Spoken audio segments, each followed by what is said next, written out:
आज रानात न्यायला उशीर झाला होता आणि त्यात ह्यांनी की नाही चिकन आणून दिलं होतं. मग म्हटलं केल्याशिवाय तर काही खायला मिळणार आहे का. मग म्हटलं चला आता मग चिकन करायचं तर वापरून घेते जरा चिकन आणि तोपर्यंत मसाल्याची तयारी करते. मसाला सगळा असा बारीक करून घेतला बघा, खडा मसाला हे सगळं तोपर्यंत हे की नाही वापरलं होतं चांगलं. आता मस्तपैकी अशी फोडणी देते आणि फोडणी द्यायला नाही जो मसाला केला होता तो मस्तपैकी असा तेलात सगळा असा भाजून घेतला, सगळं तेल सुटेपर्यंत घेतला आणि थोडा रस्सा त्यात घालून की नाही आणखीन परतून घेतला. हे असं प्रत्येकाची करायची की नाही पद्धत जरा वेगळी असते, तशीच माझी पण पद्धत जरा थोडीशी वेगळीच आहे बरं का करायची. आणि त्यात मस्तपैकी आपली घरची कोथिंबीर घातली आणि आता सुक्कं मटण करते बघा. कांदा असा मस्तपैकी भाजून घ्यायचा आणि त्यात थोडं तेल घालायचं.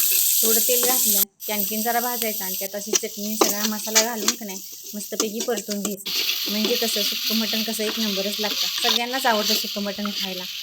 हे बघा आणि त्यात आणखीन कोथिंबीर घालायची. हे असं झालं सगळं मटण तयार बघा. कोणाकोणाला आवडतं.